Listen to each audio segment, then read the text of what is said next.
नमस्कार। मैं अजय कुमार। कोरोना के दौर में दुनिया को बहुत बुरा झेलना पड़ रहा है, लेकिन एक अच्छी बात भी हुई है।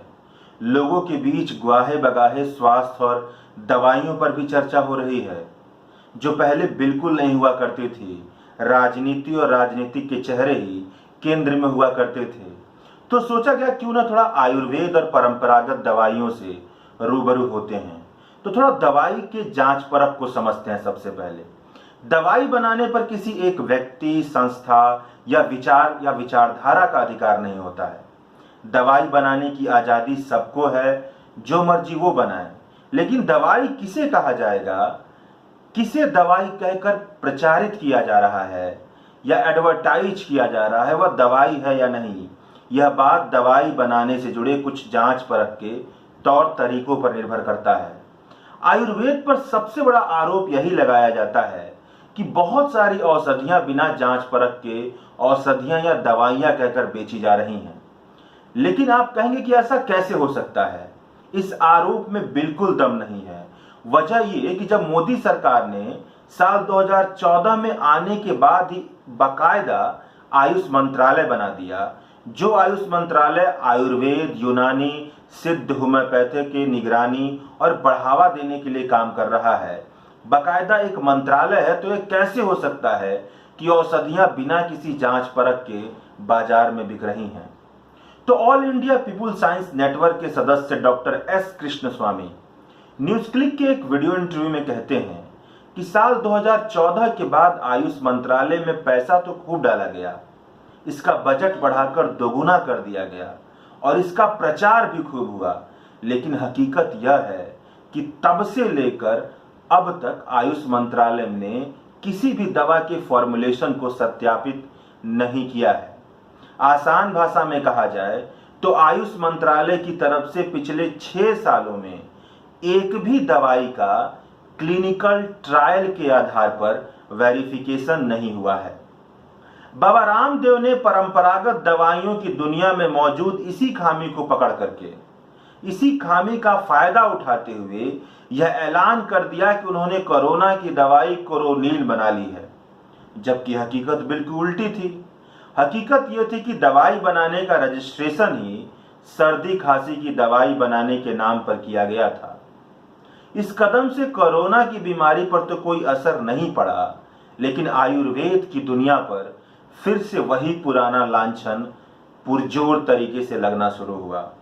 वही लांछन जिसे आयुर्वेद पीछा नहीं छुड़ा पाया है। आयुर्वेद को लेकर आधुनिक दुनिया में किसी पूर्वाग्रह की तरफ फैला हुआ है। पूर्वाग्रह यह है कि आयुर्वेद वाले बिना किसी साइंटिफिक प्रोटोकॉल और रेगुलेटरी मैकेनिज्म को अपनाए हुए दवाइयां बाजार में बेचने के लिए चले आते हैं। आयुर्वेद के पास पेड़ पौधे, जड़ी बूटियों के बारे में मजबूत ज्ञान तो है, उनका नॉलेज सिस्टम स्ट्रांग तो है, लेकिन इस ज्ञान का कोई एविडेंस नहीं है। यह ज्ञान कैसे आया, किस तरीके से फैला, इसका कोई साक्ष्य नहीं है। इसलिए आयुर्वेद की दुनिया एक बेढंगी दुनिया बनकर रह जाती है, जिस पर भरोसा करने से लोग कतरा रहे हैं। आयुर्वेद और परंपरागत दवाओं के साथ प्रचलित मान्यता के परिचय के बाद अब भारत में थोड़ा ये समझने की कोशिश करते हैं कि आयुर्वेद और परंपरागत दवाओं की हालत क्या है। साल 2003 से पहले भारत में डिपार्टमेंट ऑफ ट्रेडिशनल मेडिसिन नाम से ट्रेडिशनल मेडिसिन को बढ़ावा देने और इस पर निगरानी रखने के लिए एक विभाग हुआ करता था। यही विभाग साल 2003 में आयुष विभाग बन गया और यही विभाग साल 2014 में आयुष मंत्रालय में बदल गया। हाल फिलहाल सरकार ने जन औषधि स्टोर से आयुर्वेद दवाओं को बेचने का फैसला लिया है। साल 2017 में अखिल भारतीय आयुर्विज्ञान संस्थान का गठन किया गया। कई राज्यों की सरकारों ने जड़ी बूटियों की किसानी के लिए किसानों को मदद करने के लिए योजना बनाई है। इसी मसले पर डॉक्टर ईला पटनायक और शुभो रॉय का द प्रिंट में एक लेख छपा है। इनका कहना है कि आयुर्वेद दवाएं स्वास्थ्य के लिए खतरनाक भी साबित होती हैं, और ये खतरनाक कैसे साबित होती हैं, इनके पीछे 3 बड़ी वजह हैं। पहला कि सभी जो जड़ी बूटियां होती हैं वो उपयोगी नहीं होती हैं। यह भ्रम होता है कि सभी जड़ी बूटियां उपयोगी होती हैं। दूसरा, भस्म और पौधों से अलग चीजों का भी इस्तेमाल आयुर्वेद की दवाइयों के अवयव के तौर पर, उसके एलिमेंट के तौर पर किया जाता है। तीसरा जो सबसे खतरनाक साबित होता है वह यह है कि आयुर्वेद की दवाओं के साथ एलोपैथी की दवाओं को इलीगल तौर पर मिक्सचर किया जाता है, उसका मिश्रण बनाया जाता है। आयुर्वेदिक दवाओं में एस्टेरॉयड मिलाने की खबरें भी बार बार आती हैं और यह एस्टेरॉयड शरीर में खून का सर्कुलेशन बढ़ाकर शरीर को बेहतर होने का झूठा एहसास दिलाते हैं। मुंबई के किंग एडवर्ड मेमोरियल अस्पताल के एक अध्ययन में पाया गया है कि 40% आयुर्वेदिक दवाओं में एस्टेरॉयड मिलाए गए थे और इन एस्टेरॉयड का शरीर पर बहुत ही बुरा प्रभाव पड़ता है। इसलिए जरूरी है कि आयुर्वेद का सही ढंग से रेगुलेशन हो, सही ढंग से उस पर निगरानी रखी जाए। सरकार ने जो गाइडलाइन बनाई है, देखा जाए कि कंपनियां वो गाइडलाइन इस्तेमाल कर रही हैं कि नहीं, या कि कंपनियों को पैसा कमाने के लिए छूट दे दिया गया है। रेगुलेशन में लापरवाही और तमाम तरह के भ्रष्ट हरकतों की वजह से भारत में आयुर्वेद की जो क्रेडिट है, साख है, वह कमजोर हुई है। पूरी दुनिया में आधुनिक दवाओं का साइड इफेक्ट गहराता जा रहा है, यानी कि शरीर में मौजूद रोगाणुओं ने दवाइयों के प्रति रेसिस्टेंट करना सीख लिया है, वो दवाइयों से प्रभावित नहीं हो रहे हैं। इसीलिए स्वास्थ्य क्षेत्र के विशेषज्ञों का रुझान है कि अल्टरनेटिव मॉडल ऑफ मेडिसिन की तरफ बढ़ना चाहिए।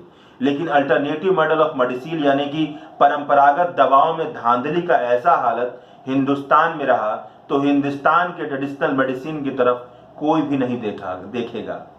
Doctor Madhulika Banerjee power, politics and medicine नामक किताब की लेखिका हैं और दिल्ली विश्वविद्यालय में प्राध्यापिका हैं। डॉक्टर बनर्जी इंडियन एक्सप्रेस में लिखती हैं कि यह बात सही है कि आयुर्वेद की दुनिया में बहुत अधिक खामियां हैं और यह साफ तौर पर खामियां दिखाई भी देती हैं, लेकिन आयुर्वेद की दुनिया बहुत गहरी है, इसकी जड़ें बहुत गहरी हैं।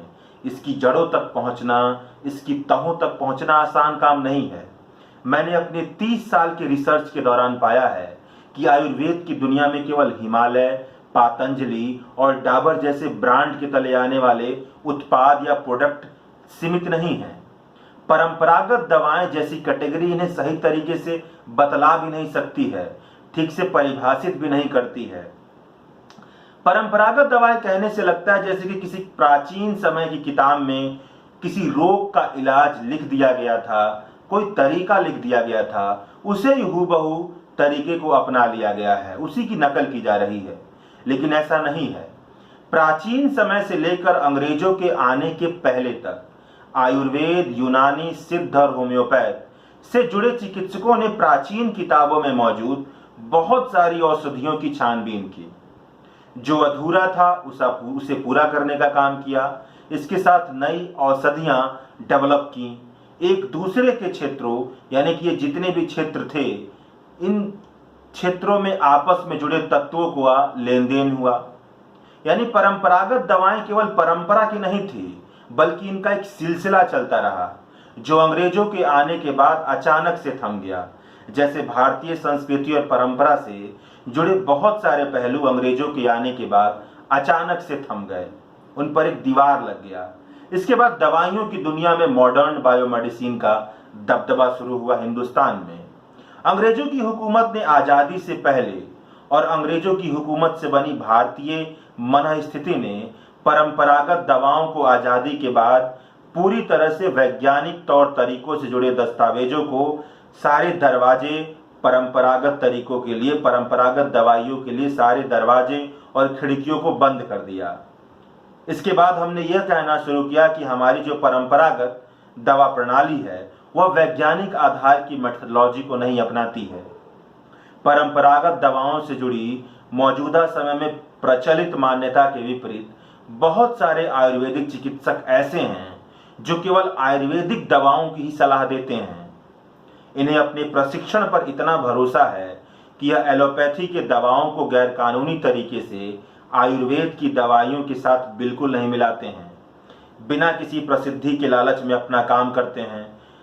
इस तरह से काम करते हैं कि इन्हें कोई प्रसिद्धि हो या ना, बस इनको काम करना है। परंपरागत दवाओं के मामले में प्रशिक्षण देने वाले शिक्षकों में ऐसे शिक्षक शामिल हैं जो मॉडर्न बायोमेडिसिन और परंपरागत दुनिया के बीच एक बेहतरीन ब्रिज बनाने का काम करते हैं। चिकित्सा की आधुनिक और जरूरी शैलियों से जरूरी पहलू सीखकर ट्रेडिशनल मेडिसिन सिस्टम परंपरागत दवा प्रणाली को निखारने का काम करते हैं। इन सब का मकसद यही है कि अगर सही जानकारी कुछ कोशिशों के बाद उपलब्ध हो सकती है और उससे आम जनता की तकलीफ दूर हो सकती है, तो क्यों ना इस क्षेत्र में ईमानदारी के साथ कोशिश जारी रखा जाए। आयुर्वेद की दुनिया में केवल आयुर्वेद की दवाएं बनाने वाली मैन्युफैक्चरिंग जो कंपनियां हैं, उन्हीं को कामयाबी हासिल हुई हैं।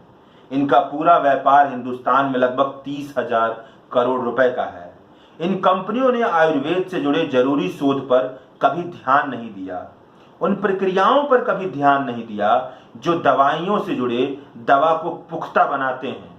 इनका मानना है कि बढ़िया सी पैकेजिंग कर दी जाए, भारत की पुरातन संस्कृति से लिपटा हुआ प्रचार दिखा दिया जाए जो पर्वतों से निकलता हुआ नदियों में बहता हुआ हो। इससे माल आसानी से बेचने में कामयाबी हासिल होगी और अच्छी बात है उनके लिए कि यह हासिल उन्हें कामयाबी होती भी है। कारोबारी तौर पर यह कंपनियां मुनाफे में रहती हैं, बाजार में आयुर्वेद के उत्पाद बिक जाते हैं। लेकिन एक लंबे समय से अध्ययन किया जाए तो यह साफ दिखता है कि आयुर्वेद के प्रति, उसके उत्पादों के प्रति लोगों का भरोसा टूटता जा रहा है। डॉक्टर बनर्जी कहती हैं कि आयुर्वेद और आधुनिक बायोमेडिसिन के बीच प्रतियोगिता की बेईमान भावना मौजूद है। दोनों को एक दूसरे से आगे निकलने की होड़ में नहीं देखना चाहिए और ना ही रहना चाहिए। दोनों ज्ञान की परंपरा एक दूसरे से बिल्कुल अलग है। शरीर, बीमारी और इलाज के प्रति इनका बिल्कुल अलग अलग नजरिया है। इसलिए इन दोनों में दवा बनने की और दवा बनने की जांच परख से जुड़ी जो प्रक्रिया होगी वह भी बिल्कुल अलग होगी। जिस तरह का क्लिनिकल ट्रायल बायोमेडिसिन करता है, ठीक वैसा ही क्लिनिकल ट्रायल की अपेक्षा आयुर्वेद की दवाओं के साथ नहीं की जानी चाहिए। लेकिन इसका मतलब यह भी नहीं है कि आयुर्वेद की दवाओं का क्लिनिकल ट्रायल ही नहीं होना चाहिए। कहने का मतलब है कि दवाओं की जांच परीक्षण की पद्धतियां अलग अलग हो सकती हैं, लेकिन इनका होना बहुत जरूरी है। बाबा रामदेव के कोरोनिल के मामले में दवा बनाने की कोई पद्धति ही नहीं थी, इसलिए बाबा रामदेव पर आरोप लगाना बिल्कुल सही है, इसमें कोई बेबुनियादीपन नहीं है। लेकिन इसके जरिए आयुर्वेद पर गलत धारणा अपना लेना बिल्कुल गलत है। इस तरह का पैमाना हम बायोमेडिसिन में नहीं अपनाते हैं। जैसे कि लांसेट जैसी पत्रिका, जो प्रतिष्ठित पत्रिका है मेडिकल साइंस की, उसके एडिटर ने बार बार कहा कि रेमडेसिविर दवा से जुड़े गैर भरोसेमंद डेटा को पब्लिश कराने के लिए फार्मा कंपनियां उन पर बहुत अधिक दबाव डाल रही हैं और दबाव डाला था। यह खबर आने के बाद भी पूरे बायोमेडिसिन पर, पूरे मॉडर्न बायोमेडिसिन पर लांछन नहीं लगी, उसे खारिज नहीं किया गया। केवल रेमडेसिविर दवा पर लांछन लगा और इसे एक्सेप्शन मानते हुए छोड़ दिया गया। ठीक ऐसा ही सलूक आयुर्वेद के साथ भी क्यों नहीं होना चाहिए।